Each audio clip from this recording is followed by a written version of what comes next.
Hello, everyone, and welcome to episode 57 of the HooperCast. I'm Mr. Hooper. This is Mr. Dustin. Hello. Hello. Hello. Oh, my God. Oh, my. Dustin, real quick, I thought I'd spring this on you. I don't know if you've seen or heard this before, but have you heard of this this mashup that someone did of John Lennon's Imagine and Smash Mouth's All-Star? I have not. Allow me to... Yes, please. Now, I'll say, let me preface this. Everyone who's heard it has said it's horrifying, but I think it sounds pretty awesome. So, I don't know, let's see. Let me see if this plays.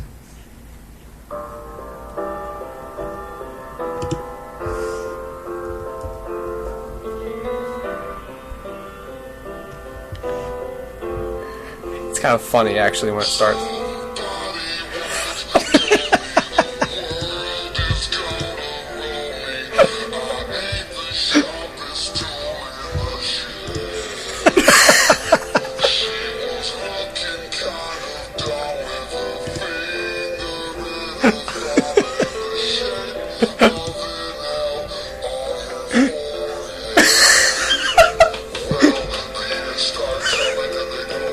It sounds so sad. I know, it's so profound now.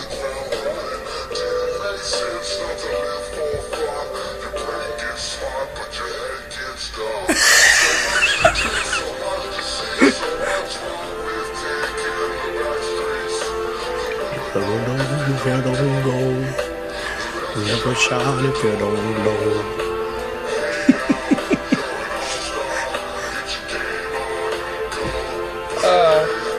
That's amazing. Yeah, it eventually gets the whistling, which, let me see if I can... Let me turn this shit down here. Alright, I'll turn it down for a second. So... I think that's awesome. Everyone else is like, I didn't expect it to be, like, them to modulate their voices so low. Right, I guess they had to, since they had to slow the tempo down, it just kind of, like... Yeah. It stretched it, yeah, it's... I'll never look at the song the same way again, either of them, really. No. But,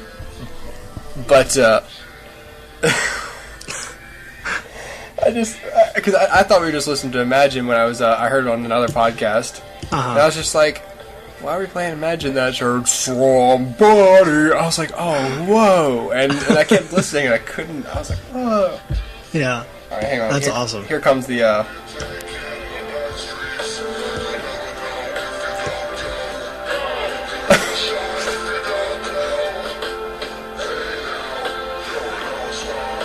well, sorry.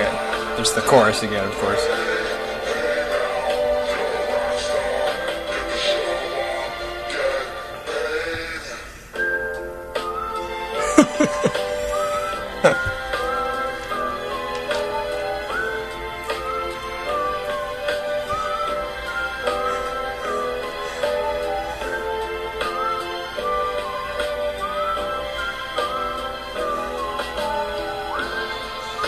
This makes this song seem like it's about something now. What? It makes the song seem like it's about something now. Like it's an important statement. Right, exactly. Yeah, I heard that, and I was like, that's worth mentioning, I think. Yeah. Oh, okay, anyway. That's awesome. If anyone wants to find that, at least it's on the internet, it's called Imagine All... It says... Wait, no, well... forgot because the stupid tab closed. It's called Imagine All-Star People. I prefer Imagine You're an All-Star, but yes, that's what I googled at least. But gotcha. It's actually called a less cool name. Yep. All right. Anyway, all right. Well, anyway, podcast universe. It is Cinco de Mayo. It's your birthday. It's my birthday. It's Hooper's birthday. Oh yes. Everybody wish him a happy birthday. Woo! Yeah, I left work 20 minutes early today. I picked up my daughter early, and then I just sat in my living room and played Batman, and then took a nap. That sounds like an amazing day. It was really great. Because I didn't know what else to do. I mean, I couldn't go anywhere, and I couldn't... Right. I had a few limitations and already set up, so I was like, okay, well, what do I want to do with my day? I can't really spend any money, and I don't really have the time to do anything big or plan anything. And my wife's at work, and so I was like, okay, well, it's Monday, so I'm off of the station, so I'll be home this evening. So that ended up being a treat. I was fully resigned to the fact that I'd be working on my birthday. But it turns out it wasn't, just by virtue of it's my day off. Awesome. So I was like, well, what do I want to do? And I thought, I want to be Batman. I want to be Batman. I just want to do something incredibly self-indulgent, and all I can really afford is to play video games and buy buy beer. Yep. And Are you playing Arkham Origins? Yeah. Nice. Yeah, so I was I just got to the park where you meet the Joker. Ah, yes. Because I haven't played the game in a while. So I had some time recently, so I was knocking that out. Awesome. Yeah, and then I played a couple of rounds of Call of Duty, and then I just fell asleep. Nice. Because I kept looking over at Amelia, and she was still asleep in her car seat from the daycare. And every time I see her sleep, like right now she's asleep, and it makes me want to sleep. Yep. I'm pretty sure that's how I get to sleep at night so easily, is because she's asleep. Because she's asleep, yeah. Yeah. And I think it's like a Pavlov's dog of parenting. Sure. Is that as soon as the baby, the phrase is, when baby sleeps, you sleep. When baby sleeps, you sleep. So, whenever the baby's asleep, your brain's saying, like, okay, well, now's your chance. Right. Hurry, no one's looking, run. You know, like, it's basically that. It's so, maybe that's why it happened. Yeah. I swear I woke up to, like, a billion text messages, and I forgot where I was, and I was on my couch, and, yeah, under a Lion King blanket. No, it's comfy. Nice. Yeah.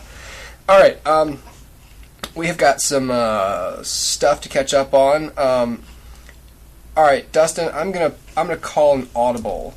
Okay. Real quick. I am going to say, why don't we do the retro reviews first? Because Jesus Christ, we've been teasing them so much. I know, for real. So why don't we do that first, and then we'll get to the more recent stuff toward the end. I've only got like an hour or whatever. Sure. Yeah. So anyway, we got some old.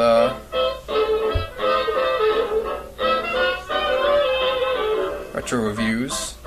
Yeah. Okay, hold on. Let me keep listening. Extra, come and get it. This and that. Lots of fun. Alright, shut up. You're not alive anymore. Alright. How do you know? You could be very old. Well, this is recorded in 1929, so. Oh, well. Yeah. If she's dead, if she's alive, then. Bravo. Yeah, for real. Alright, we have, at least by this outdated Google Doc. Oh, you added to it, okay. Right? Yes, I see did. that. Yes. Okay, I can tell. Alright, so we got 5 movies. Yeah. Okay, well, let's start with Dr. Strangelove. Alright. That seems like a movie that, like, if you're into movies, you should have already seen this somehow. Mm-hmm. Like you should just be born having seen this, because every time you're like, oh, I haven't seen that, everyone's like, what? Yeah. How are you alive right Even my now? dad did that to me. Yeah, like, that's why I bought it, because my dad peer pressured me into it, and then into seeing it. Yeah, maybe it's a weird rebellion that I haven't seen it. Yeah, exactly. There's a few movies like that. Like if you're ever like, oh, I haven't seen Pulp Fiction, everyone, like, time freezes. Yeah, and everyone's like, oh my god, stop what you're doing right now, because we're watching this 8 times in a row. I think my dad's also the one who made me see Pulp Fiction. Actually. Oh, well, there you go. He's had a very subtle but restrained, a very subtle influence over the movies I see. Yeah. I guess I'm realizing. John made me watch Pulp Fiction. Oh, that's right. Yeah. Yeah, junior year. So anyway, but I watched Dr. Strangelove. I thought it was really good. I mean, well, I thought it was good. I think it's overrated. Mm-hmm. I've never been the biggest fan of Stanley Kubrick, but whatever. I mean, it's a good movie. It's not a waste of your time, but it is overrated, I think. And it's funny. It still holds up. It's just, maybe it was just me, but that movie's been built into such an iconic, staple of cinema that I think probably now you're bound to be let down by it. But, you know, it's not bad, and it's certainly not a waste of time. But if you haven't seen it, you know, it's not like I'm going to stop time and be like, no. But I'm just going to be like, oh, well, you know, if you get around to it, check it out. Yeah, this That's is sort of on my queue, and I have it on DVD, and I I keep passing it because I'm always just like, I feel like I'm supposed to pay like attention to this, and every time I get a chance to see it, I'm always doing something else. Right. Yeah, as far as movies I have on DVD, there's still a couple that I haven't watched that I own. One of which we'll get to in a minute is Raging Bull. Okay. But I did finally watch that. But why don't we get to it right now? Okay, we can do that. If that's what you want to do, Hooper. Sure, yeah. Okay. So yeah, like I said, I've owned it for quite a while. I bought it when Blockbuster was going out of business for like $1. Yikes. And so I've just had it sitting on my shelf for forever, and I keep saying, I need to watch that. And then when I have the free time, I'm like, nah, I'm good. No. But yeah, you've seen this one too, right? I have, yes. I saw that you had seen it, and so I figured I'd knock see it out. Okay. Well, what did you think, Hooper? This was like my third attempt to watch this movie because I found at least the first act really, really boring. I don't know if it was maybe it was the way it was paced or whatnot. But I chipped away because I was just like, well, it's still I need to see the whole thing. I mean, if I could, this movie makes sense on paper, so I feel like right. You know, and I ended up really liking it. I probably wouldn't. It doesn't have a lot of rewatch value for me, but I was glad I saw it all the way through because it was a good film. Okay. Well, see, let me play the devil's advocate for a minute. I actually didn't care much for it. If you go to my Tumblr page, you'll see a breakdown of sort of how I rank movies. And this probably gets about a 5, which is about as low as I would go for a movie that... well, for any movie, I mean, generally 5 is the starting point. You have to do something really special to get below a 5. So, in other words, this movie's very average to me. And again, it's one of these that's built into, like, you know, a staple of cinema that you have to see. And I can understand it. I mean, it's got artistry written all over it. The problem for me is, and this is true for a few things that Scorsese has done. I feel like it's like there's no closure in the movie for me.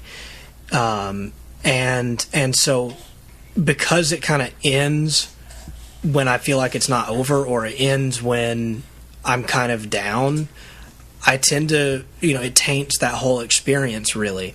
And so while the movie itself isn't a bad movie, and it's certainly not like, you know, artless, it's just not rewatchable to me, and I didn't really have fun with it really. I mean, it's about a guy who kind of just slowly messes his life up. Yeah. And those kind of things generally interest me. So the fact that this one didn't, you know, I can't quite put my finger on it, but maybe it's just that the characters just were unlikable kind of throughout, and they never started from a place of likability for me. Or, you know, maybe it's just that he continually shows, you know, little to no remorse for anything that is happening. Yeah. And then the movie ends, and you kind of still feel like he hasn't changed or become a better person. You know, it just kind of taints the whole thing to me. And so I don't know. Maybe that's just, you know, like I said, it's my sensibilities of film watching, but I would actually just say skip this one. It's not a bad movie, but it's not one of Scorsese's best. It's not a must-see. To me. I mean, I know there are people that say this is his best. You know, it's not for me. No. It's just not. You know, this goes along really well with Taxi Driver. I didn't care much for Taxi Driver, and I felt like the two of these movies are kind of similar Yeah. And so maybe. I don't know. It's a really hard thing to put your finger on, but I like Scorsese, but he does have a tendency to make these movies that kind of leave me wanting more or wanting to, I don't know, kill myself. Yeah. So it's like, that it kind of ruins the whole experience of the movie for me. So if you enjoy this movie, my hat's off to you, and I can understand why you like it, because it is a well-made movie. It's just not for me. Yeah, to clarify, I ended up liking it better than I thought I would from the beginning. Sure. But overall, I mean, I agree with every single point you have. It's the comparison to Taxi Driver is particularly on point, because I felt the same way about the two. Actually, I felt better about this one, but because of Taxi Driver at the end, I was just like, what's what was the point? Well, yeah, why did I just do that? Why did I do that? Yeah, right. So, this didn't have at least I saw that this what they were attempting to do with the character, but I just thought of the Wolf of Wall Street. In the Wolf of Wall Street, it's you're exploring another character who's not a great guy. Yeah. I mean, it's a loose comparison, but and at the end of the movie, he hasn't changed really. Mm-hmm. But the difference is, it seems to be the point that he didn't change, and it's him narrating or whatever. This seemed like, at the end of it, you're supposed to have some sort of feeling that he's remorseful. Mm-hmm. But, I mean, it was really only... I mean, even the real Jake LaMotta didn't really show any remorse for his actions until he saw this movie. Right, exactly. So it's like, all right, well, so I know for a fact that while this is being made, the real guy's out there being an asshole somewhere, Right, exactly. I would like to point out this. I didn't know this Martin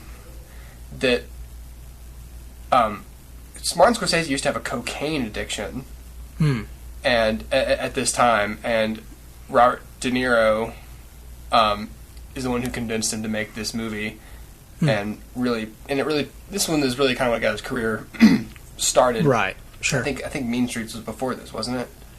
Yes, I think it was before. Right. So I didn't know that. I remember thinking, well, this movie is very necessary. It's a very important part of his career then, if it, right. But, I'm going to double check on that.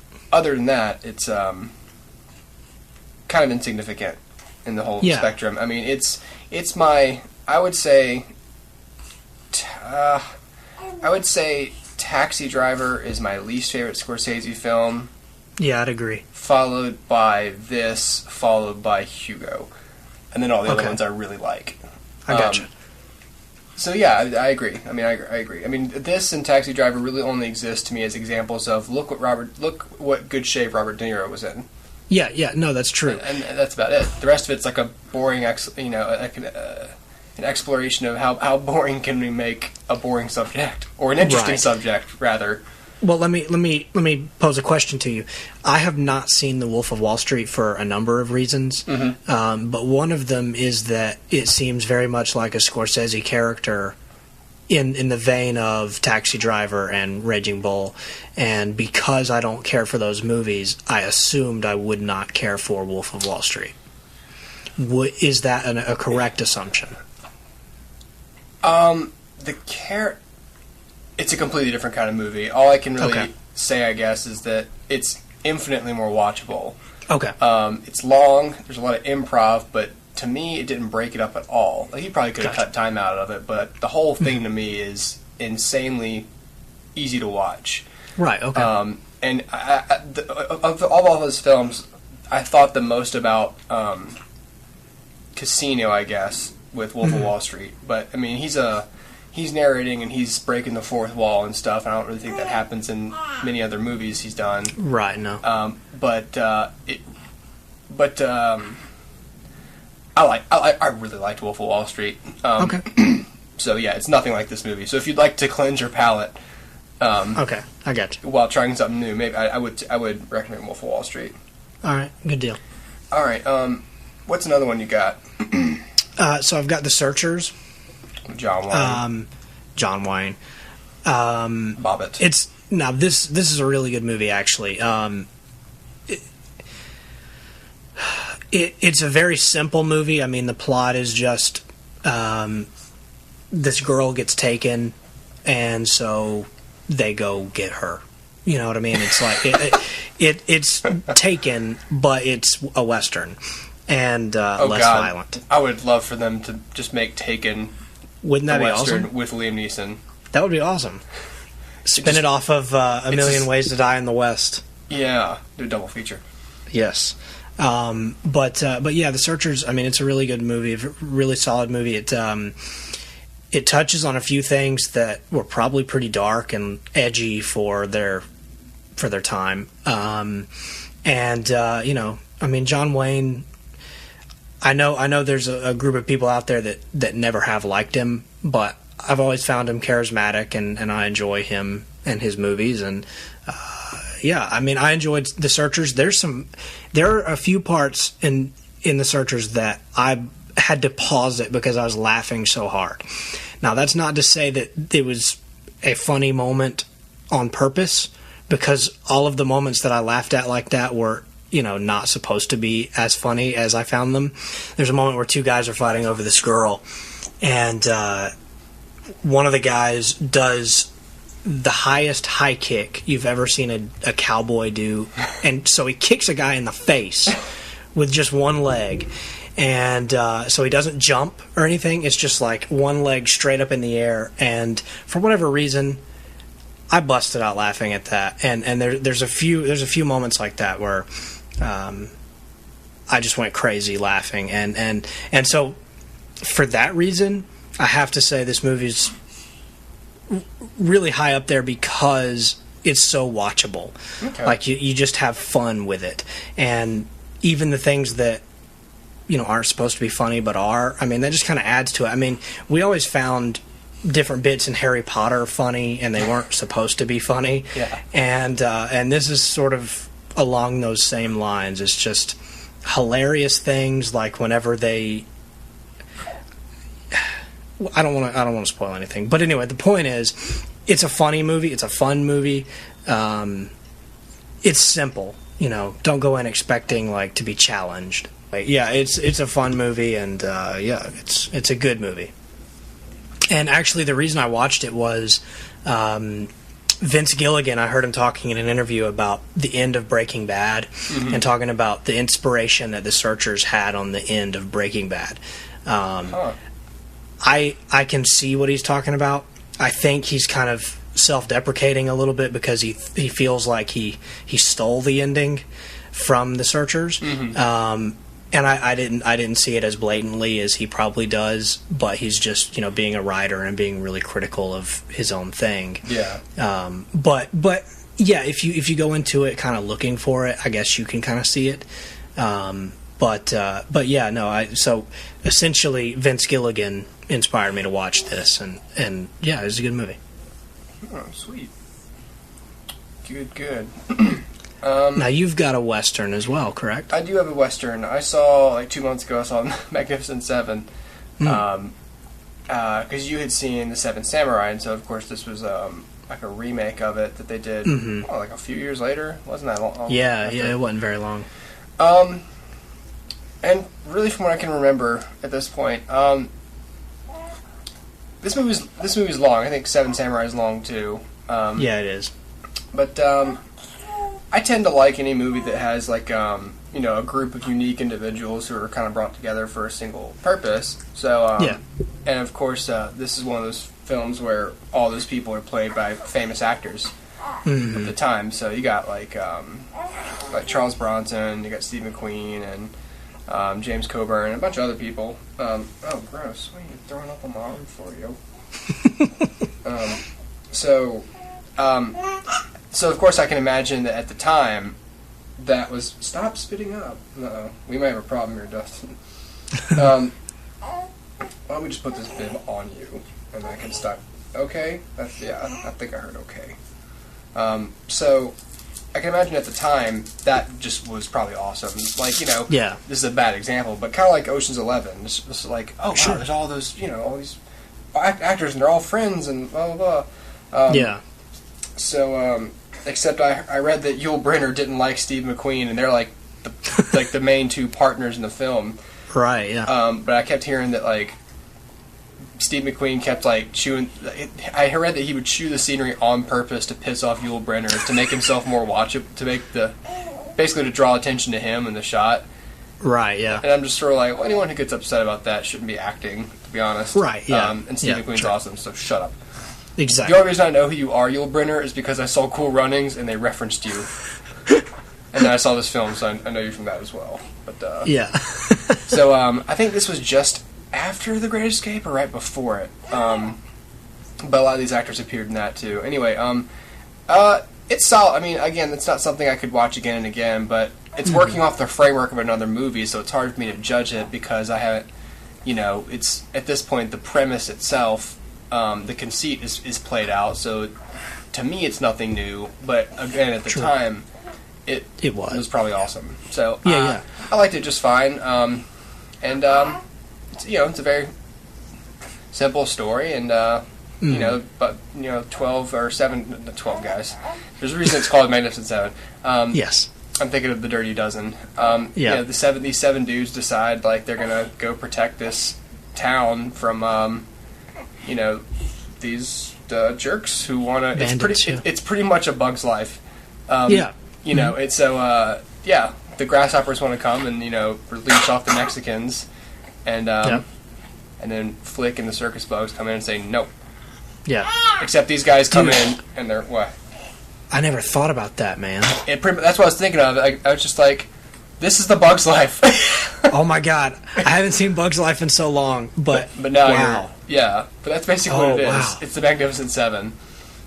Wow, that's awesome. I have so much more respect for that movie now. Or I guess the Seven Samurai. But So maybe double feature those. Yeah. Oh man, that would be awesome. Yeah. But yeah, that's Magnificent Seven. So awesome. I intend to do the Seven Samurai at some point.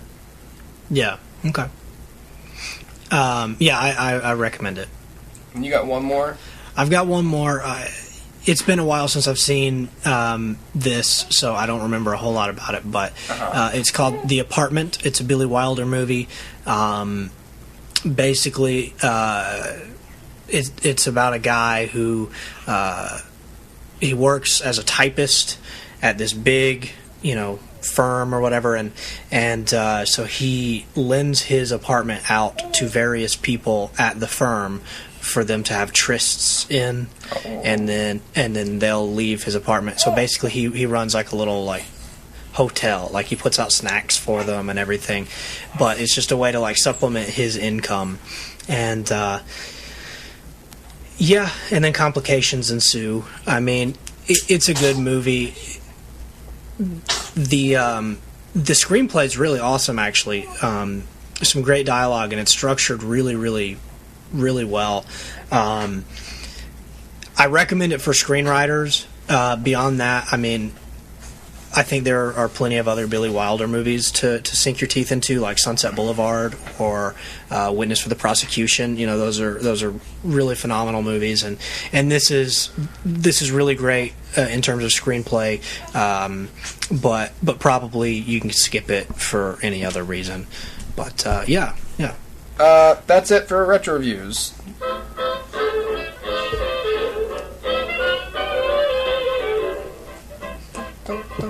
My side of town. Sing. The side of town. Just sing the boxing dog. Just sing the down. We need to cut a record. We should. Kermit sings oldies. Alright. Okay, we're doing okay on time. Alright, so you've seen 4 movies lately. And we're gonna have to just do them in a row because I've seen no movies lately. I've seen I've seen nothing lately. Movie wise. I almost saw X-Men today, but then I remembered it wasn't out in theaters, so yes. I could not. You could have gone and seen Spider-Man. I thought about it, and we talked about this. I feel like on principle I just shouldn't. But damn if the trailers don't look really good. And Well, the fact that the suit is all correct now just visually tells me it's okay. yeah. But I'm also like, well, it's my birthday though, so if it sucks, I'm gonna be really pissed off. Yeah. And I really, That's true. it really can just wait. And Yeah. everything I've heard about is that it's good, but all those people liked the first one better than the Raimi movies. So I feel like I have no foundation for. I just can't judge it. So Yeah. what does it have on Rotten Tomatoes? That's a good question. It's a great question, but I didn't ask it earlier, like days ago when I was thinking about this. It has a 54. Okay, so it can't be that, but the first one had like a 20 or something, didn't it? I thought it had like an 80 something. Oh shit, man, maybe it's really bad then, or it's really good. I don't know. The first one had a 73. Okay, see, and we thought that was garbage. So Yeah. does a 54? Does Yeah. that mean it's like in our eyes? Would that be worse, or does that mean it's a step in the right direction and no one, just public, doesn't like it? Right. I You know don't what I mean? know. Yeah. I don't know. I just feel like I shouldn't, but I feel like it because it's like, oh, it's a Spider-Man movie in theaters. Like, why don't I want to go see it? Again, it's just muscle memory. It's like, I should go. It's May. Right. Go see Spider-Man. This is the only Spider-Man movie I have not seen on opening weekend. And in fact, I think it's the only one I haven't seen on opening day. Really? Yeah. But yeah, no, I didn't go see it. I just felt like I shouldn't give them my money on opening weekend because I don't approve. Well, and yeah, and if it sucks, then you've done no one any favors. Right. And It's kind of like when you don't but complain about it made shitty like service. $92 million anyway. Yeah. Outgrossed the last one on opening weekend. So my statement was not made, essentially. But I don't know. I have such mixed feelings about it because I feel like, with that cast minus Jamie Foxx, like, it could be a really, really good movie. Yeah. But the fact that it just doesn't interest me at all means something's wrong, and it's either just lingering like hatred of the last one, or I don't know. But I love Spider-Man. And Oh yeah. And to me, there's so much still. I mean, they're displaying it, and it's an inherent fact that there's so much cinematic potential for Spider-Man. Yeah. Especially with modern special effects and just everything we can do now. Like the sky's the limit. yeah. Literally and figuratively for Spider-Man. So I'm always going to be interested in seeing him on film, but I don't want to invest my time and money into a character that they've made me hate, that I'm supposed to like. So, That's right. in my opinion, there's still time for them to turn that around, and we can just kind of retcon the first one. Yeah. Like, if let's say they make 4 of these things. Yeah. If they can make this one and the third one and the fourth one good, I'll give the whole thing an overall thumbs up. I just won't ever watch the first one. Because I don't need his origin story, especially if it sucks. Right. But if half the movies are bad, I can't really hop on, because then it's like, well, to get the whole story, you got to watch them all, but half of them suck, so what are you really doing here? So That's right. It's like I said, it looks good, but I just don't want to watch it and just be like, oh, okay, he's still a dick. Yeah. And I mean, you can tell that from the trailers, to me. Yeah. And I think to them, they think it makes him like more likable and clever because he's so witty, but it's just like, to me, it's just like being on the internet. It is. No, that's exactly what it's like. Yeah. And I was talking about this with John the other day about in the trailer, there's the line where Peter goes, Aunt May comes in and he's all covered in soot or whatever, and she's like, what happened to your face? And he goes, I was cleaning the chimney. And she's like, we don't have a chimney. And he goes, what? And so it's supposed to be like a witty moment, right? And I guess it's funny. I mean, it's not a bad delivery, but the problem is, like, Peter Parker's smart. Like, why would he think that excuse would work?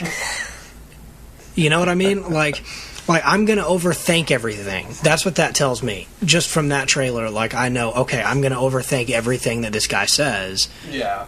And so I'm probably not going to enjoy it. And it's going to be my fault. I mean, it's not like Like, they're making me overthink it, but at the same time, they could just, write the character correctly. Right. So, I don't know. It's ridiculous, but I did go back and rewatch Spider-Man 2 over the weekend. The actual Spider-Man 2. Yeah. And I just want to say this. Good luck casting someone better than Alfred Molina as Dr. Octopus. Oh, yeah.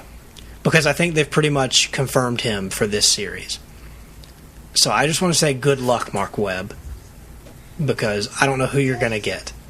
I really don't. But, I still love Spider-Man 2. When you think back on Spider-Man 2, there's not a lot of like action sequences in it. But the ones that exist are awesome. Like the train sequence and stuff. Yeah. Really cool. But all the action's really earned in that movie. Like, none of it's just, okay, we've had 10 pages of dialogue, now we need action. Right. So, anyway, that's another conversation. Yeah. I intend to rent it. Because I feel like I should see it. I'll end up seeing it in theaters. I'm sure I'll probably see it this week, but whatever. Yeah. Well, I look forward to your thoughts on it. Yeah. All right, so what's the first movie you got up for us? Okay, so these are going to be... I can hit these pretty quick, I think. Okay. The first one is Hunger Games: Catching Fire, which I rented on Redbox. Mm-hmm. Ultimately, this is a lot better than the first one. Like, I feel like a lot better. It does still fall prey to some of the mistakes that I feel like existed in the first one. Mm-hmm. Okay, so they've been selected for the games, and now we have the obligatory 45 minutes of interviews. You know what I mean? And it slows everything down. God. Well, it felt like 45 minutes. It's a lot. Okay. Yeah, it's a lot. But, now we have to go see Stanley Tucci, and he has to interview you, and then you have to go present yourself on a chariot, and you have to do all this stuff. And it's like, okay, can we just get to what matters? And I understand the point of all of that. Like, it does sort of set up the conflict, but it can be done so much quicker. Or you got to break it up somehow. Yeah, exactly. I mean, there's a lot you can do, and so it still falls prey to some of that. But it is, it's directed better. It's structured better. Everything seems to work better this time around. Mm-hmm. But, there again, it just falls prey to some of those same problems from the first one. But I assume that the next two are going to break that mold, because as I understand, there's not really a Hunger Games in the next two. So you wouldn't necessarily have to do interviews and whatnot. Right.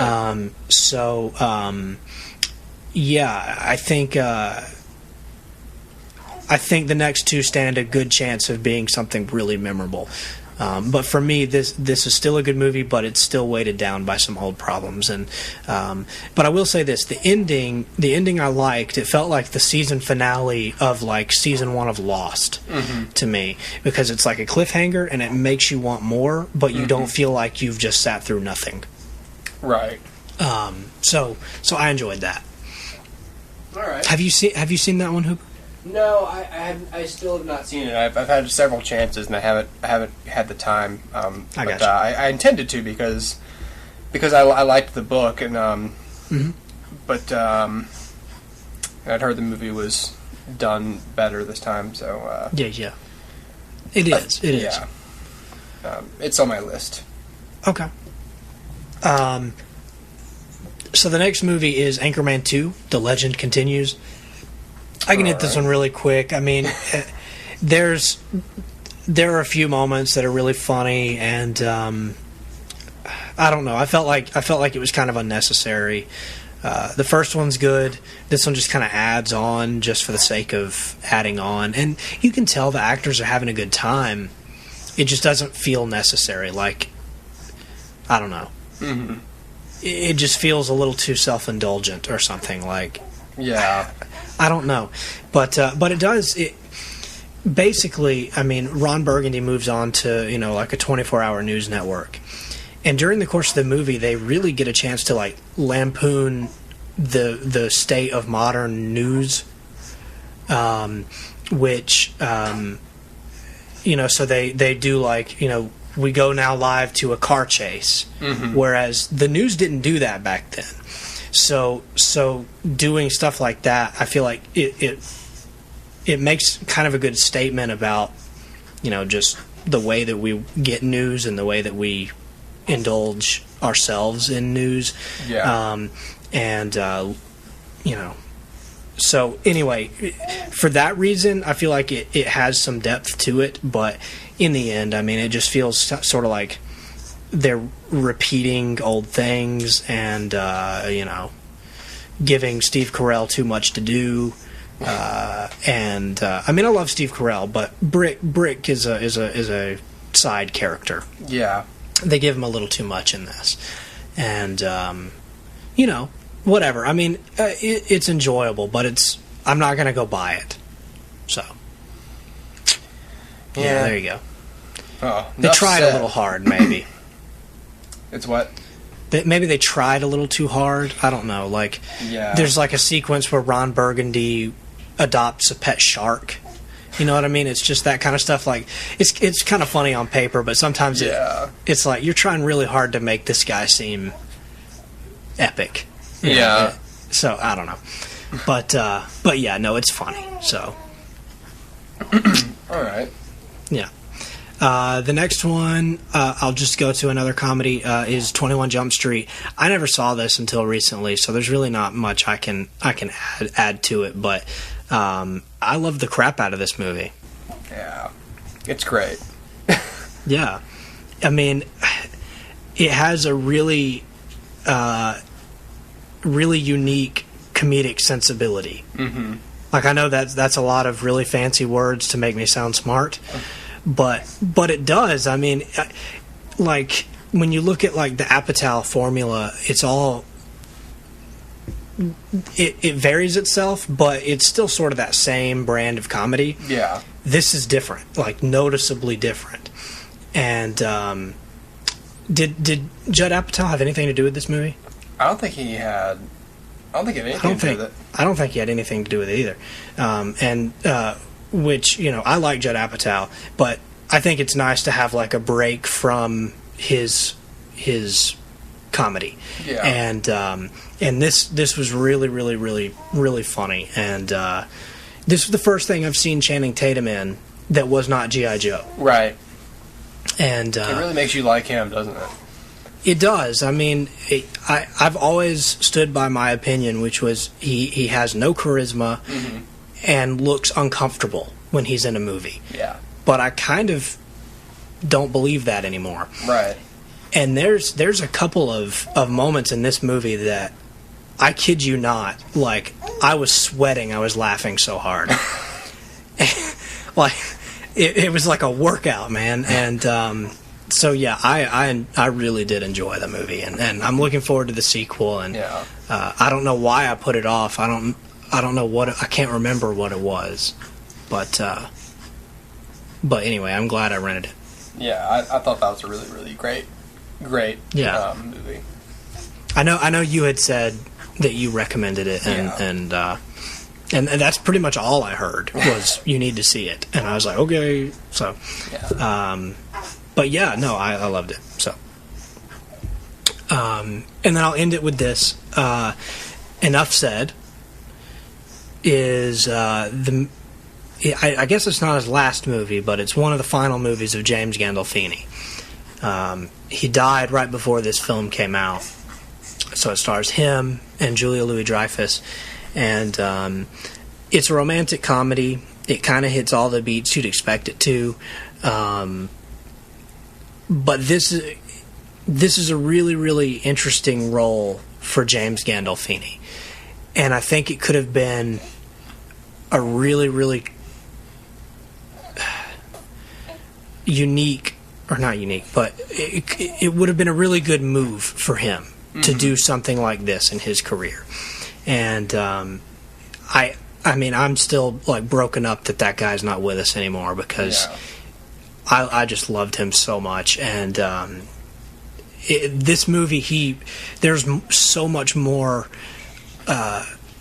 sensitivity in this performance than in Tony Soprano. I mean, Tony's always guarded, and even when we, the audience, are let into his emotion and into his sort of headspace, he's still guarded. He's still got his guard up. But this, I mean, he just lets it all out, and I think if you like James Gandolfini and you like The Sopranos, check this out just for no other reason than just his performance. I will say this, though. It is a romantic comedy. It's going to hit those beats. You're going to know how it ends the moment it starts. Mm-hmm. But just for Jim alone, check this out. And, I'm heartbroken that we're not going to get to see more like this from him. But yeah, him being gone is still kind of like a... He's Tony Soprano, man. Like, he's... Yeah. I still forget. Yeah. And it's like every time I remember, I have to, like, go through it again and be like, oh, man. Yeah. Oh, I'm never going to see another one, you know? Yeah. And I think he still has one more movie coming out. I think he does, with Tom Hardy. That should be awesome. Hopefully. Yeah. So, anyway. Yeah. Well, what you got for me, Hooper? Let's jump into television. Two of these are just small updates. I'm watching 4 shows right now that are currently airing, and 2 of them are Mad Men and Game of Thrones. Mad Men is starting to get more interesting just because I guess it's their final season, so I don't know if they're just doing more stuff, putting Don through different phases of his different things to experience, and maybe some dynamics that are a little more predictable, or a little bit more dramatic. And honestly, it's kind of good for the. I don't know if it's good for the show or not, but I mean, something needs to happen on that show because it's a really good show and it's a really good commentary on today through the '60s. But again, I say that show can be boring, so you kind of got to give it something. I gotcha. Half the time I'm watching it, I'm just like, and all Don's stories are fine and they're good, and his stories, his overall experience is interesting, but a lot of times it's just the other side characters. You're just like, why am I watching Betty? Like, why am I still watching her? Like, nothing's going on in her life. Like, I don't know. Game of Thrones, I haven't seen last night's episode. I'm going to watch that tonight. But that's been good. It's been interesting. A big thing happened, and a lot of what's going on right now is trying to figure out who was involved in the big thing that happened. Certain characters that you used to really hate, you feel sympathy for now, and so that show is doing interesting things. So that remains to be enjoyable. But that's what's tough about talking about a show generally, that episode by episode. I mean, since we're not the Game of Thrones podcast, there's not really much I can really say except, yeah. And if I know Game of Thrones, if they're making a character sympathetic, that means they're going to kill him in like 20 minutes. There are a couple things that happened recently that aren't in any of the books, which I guess is interesting to point out. But I can't really talk about what they are. If you haven't seen the show, but just a couple of things, like a group of characters ending up in a place that at this point in the books hasn't happened, and then you finding out something about the White Walkers. You find out that isn't in any of the books. Period. So this kind of will begin, at least, the period of the show starting to invent storylines, which is good and healthy for a show to do, especially when your source material isn't finished. Yeah. The books, there's still more novels he's writing, but he's so at this point it's like he either has to follow their model or people are going to start bitching about how it's not different or how it is different. But to be honest, it's like, look, the show's moving, so either write something that we can follow or we're just going to start writing our own thing. And after all, it's based on the book series. It's not supposed to follow the series to the letter. Right. So I'm kind of interested to see how that kind of plays out among fans of the books. So Yeah, that's cool because I know like The Walking Dead has always kind of been different from the get-go, but I was under the impression that Game of Thrones was a more straight-up adaptation of its source material. And I think so far it really has been, but this season they've done a couple things where people are like, that is not in the book. Like one character rapes another character. Oh yeah, I heard surprise, about that. Surprise. So they're like, that's not in the book, and that's one of the characters that they've ended up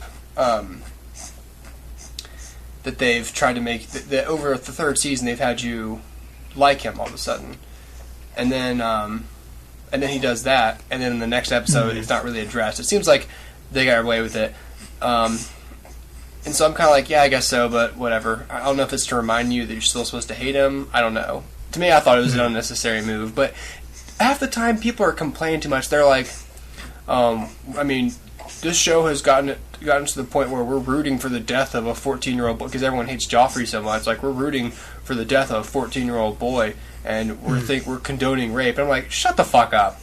Like, the 14-year-old boy is a malicious, evil, human being who has zero empathy, and he's a sociopath. He you've seen season 1. He kills.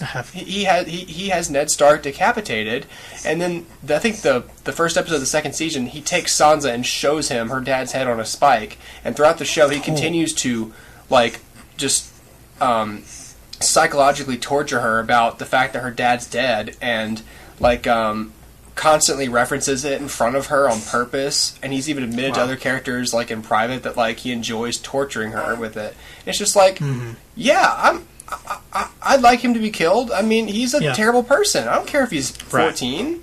Right. That's that's why you don't have young kings. That's the whole so.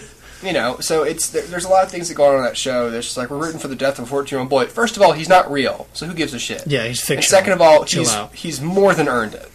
So, right. Sorry.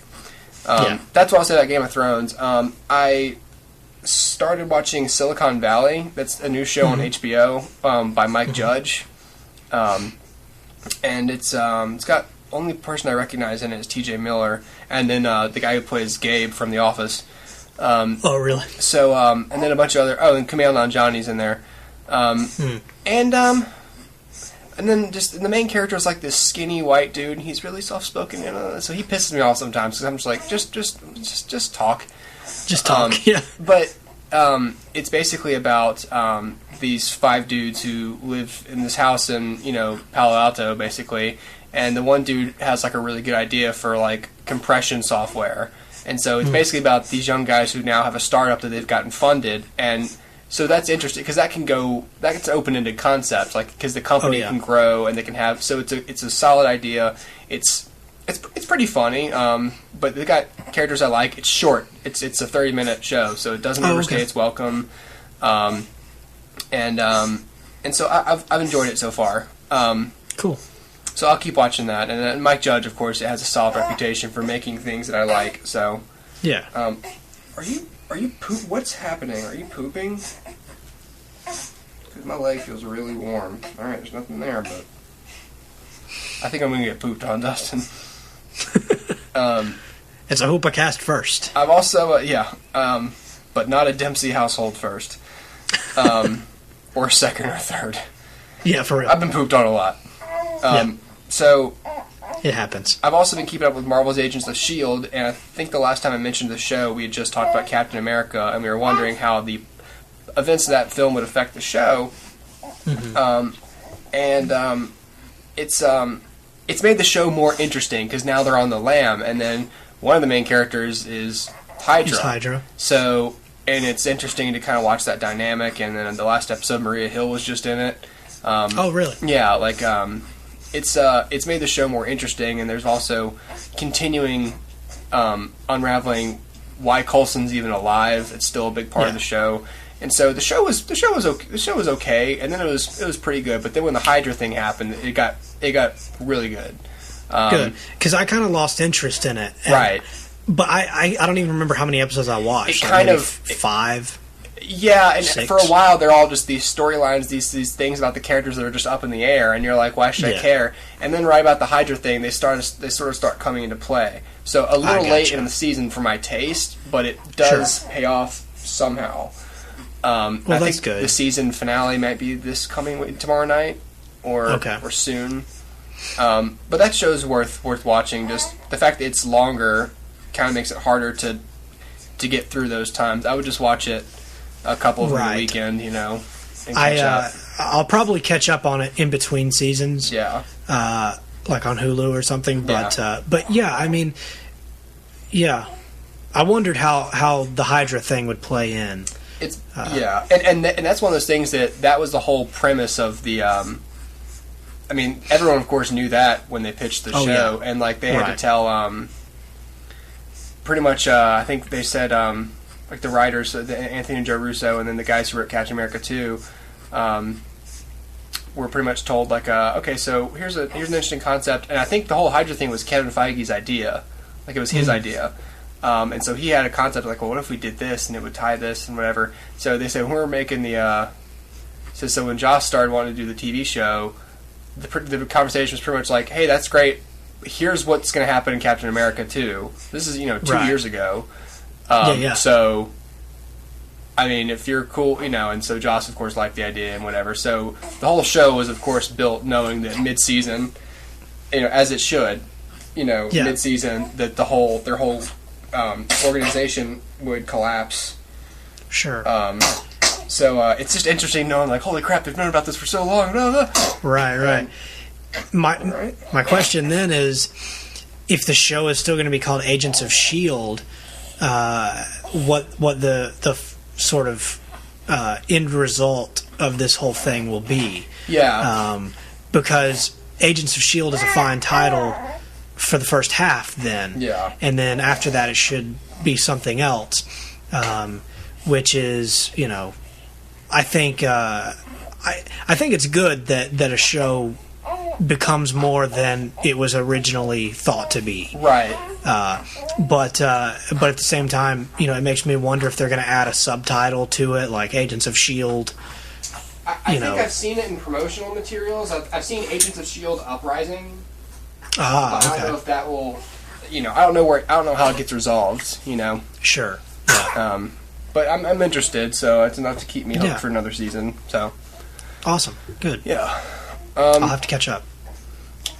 And the last thing, now that I'm married with children, I've started watching Married with Children with Mrs. Hooper. We decided that we only have time and patience for comedy when I get home from work, and it's short. It's 30 minutes. 30 minutes, yeah. We got this first season from somebody, and I've been told that I'm a lot like the main character Al Bundy. He's just this, this low income, crotchety, suburban or midtown Chicago dad or whatever.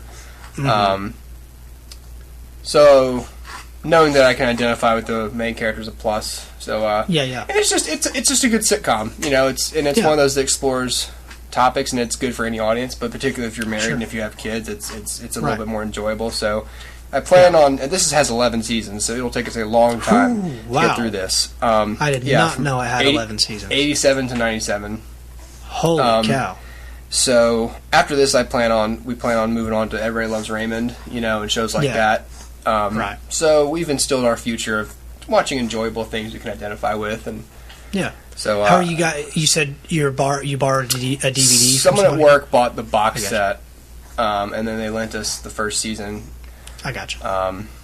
So I'm enjoying that so far. So super retro review on Married with Children. It's crazy because it's just like, oh, okay, Ed O'Neill he's on Modern Family. Oh, and Katie Siegel or whatever is on Sons of Anarchy, and her husband's doing Sons of Anarchy. And it's like, oh, Christina Applegate's Christina Applegate, and then you look at the son, and you're like, what's he doing? Is that David Faustino? Yes. Okay, yeah. So yeah, that's all I got. I gotcha. I've got 2 under the television category. Okay. Even though our doc says 1. Okay. So I'll jump into the one that's on the doc first. So here's my segue, my super awesome segue. Mm-hmm. David Faustino plays in The Legend of Korra as a character named Mako. Uh-huh. Which, of course, is the sequel to the show I want to talk about, which is Avatar: The Last Airbender. Nice. So, Avatar: The Last Airbender, I watched leading up to M. Night Shyamalan's movie. Yeah. And I've wanted to go back and kind of rewatch it. So I finally broke down and bought the 3 seasons on DVD, even though I said I wouldn't because I'd wait until they were on Blu-ray. Yeah. But it doesn't look like they're going to be putting them on Blu-ray anytime soon. So I sat down and finally finished the 3 seasons of Avatar again.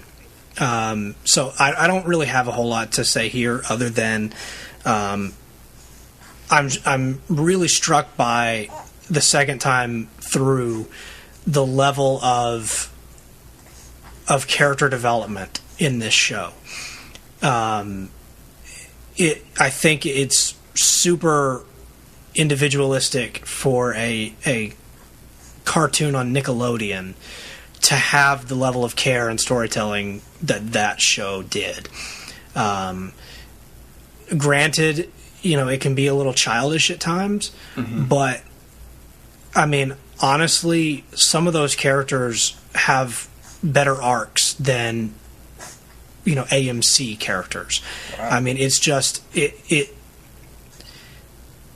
it's a really sophisticated show, and I think it's super important for kids to see because so often kids get to watch like SpongeBob, and SpongeBob's great. I'm not knocking SpongeBob. I grew up on SpongeBob. I love it.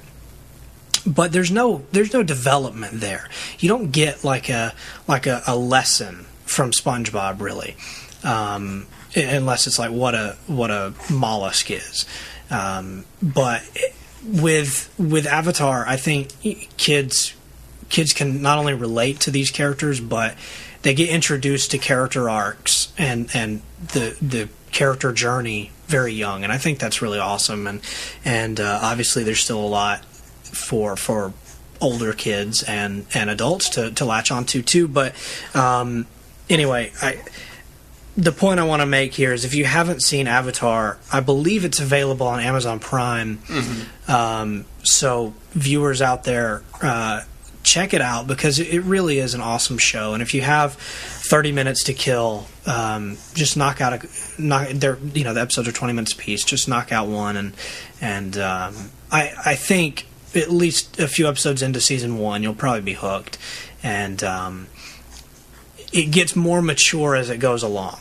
So the first season's going to feel, at least the first few episodes, maybe a little childish, but stick with it. And it really is an awesome show. So that's Avatar. And the last one I want to talk about is Friday Night Lights, mm-hmm. Which I just finished, and I loved every minute of that show. Like, have you seen any of it? No, I still haven't gotten to it.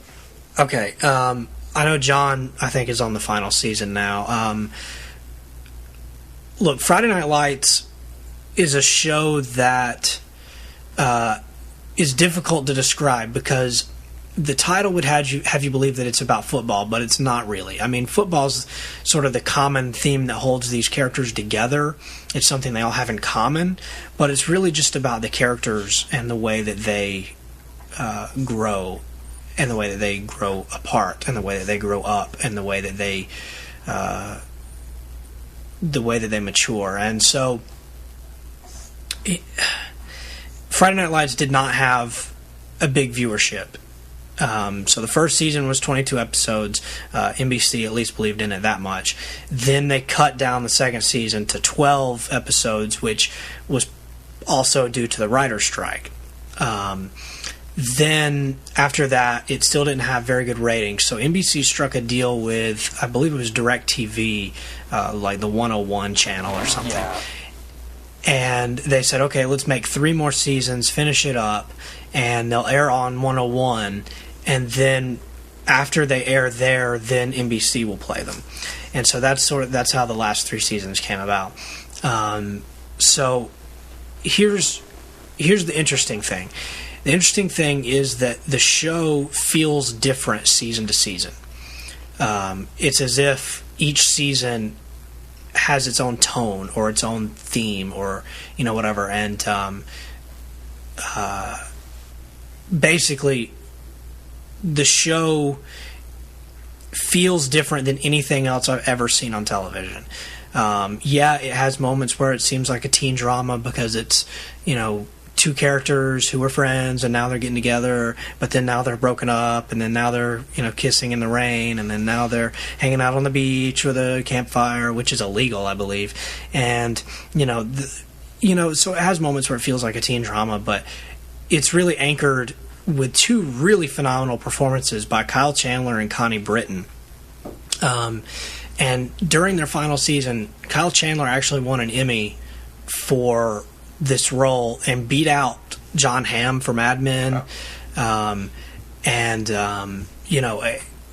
It's I had no idea this show existed when it was on television. Right. And it's recent, so it's really weird. But anyway, the show's available in its entirety on Netflix. I think maybe on Amazon Prime. I think it's on. Not on Hulu. I think it's on Amazon Prime. Yeah, I thought it was. And then also you can buy the DVD. I mean, it's a really, really cool show, and the only thing I can pick at it for is that it's going to take a minute to get used to it, because there are things that happen in that first season where you're like, okay, high school kids don't get to do these things. Yeah. Like, they're not going to go to parties and be drinking, and they're not going to be buying alcohol so easily. But first of all, it's a fictional story. Second of all, it's set in this town where these football players are heroes, and so they get away with everything. So when you take those 2 things and kind of put them in the back of your mind, it kind of readjusts the show, and you can kind of go with the flow on it. Also, if you're having that hard of a time with it, just imagine they're in college rather than high school, and it has the same effect. Only, I mean, the characters don't look like they're in high school anyway, so there you go. But anyway, okay, so the show has some really, really awesome character arcs. Taylor Kitsch won me over, which I think I've probably even said on this podcast that I didn't feel like he was leading man material. Right. I disagree with myself now.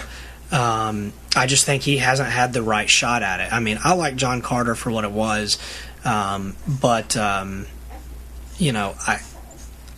think he has a lot of acting chops that he's not getting a chance to show off, and then obviously all the other characters too. I mean, there's not really a bad seed in any of them, and also it's interesting because there's a lot of carryover from Breaking Bad. I don't know if the show had like a common casting director or something, but yeah, Jesse Plemons is in it. The girl that plays Andrea on Breaking Bad.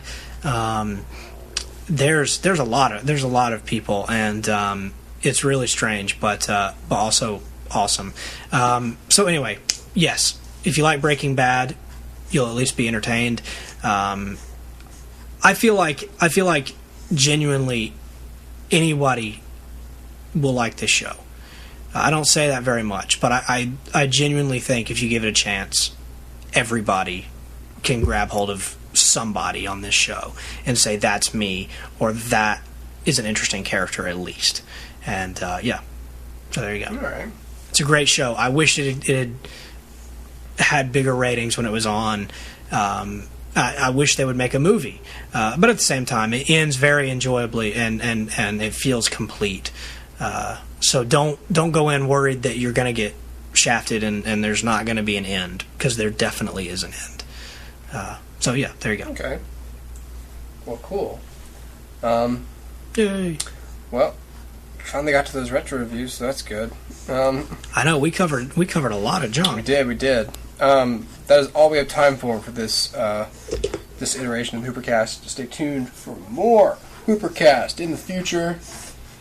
What did you get? Oh, wait, HooperCast, Days of Future Past. Days of Future Past, Days of Future Future, and Days of Future Now. Days of Future Cast, if you will. Oh, shit. Oh. Yeah. Yeah. Days of Future Cast. Days of HooperCast. Days of Future. Days of HooperCast. Oh, yeah. I like that. We need to make a t-shirt. Yeah. We have a lot of t-shirts we need to get manufactured. We have a lot of t-shirt ideas. Guys, if you'll contribute a little bit or just, promise to buy them, we might make some. Yeah, I mean, if you could just put it in writing that you pretty much, commit to buying them so that we can sue you if you don't, that'd be nice. Exactly. To do. Alright, well, goodbye, everybody. We'll see you next time. Goodbye.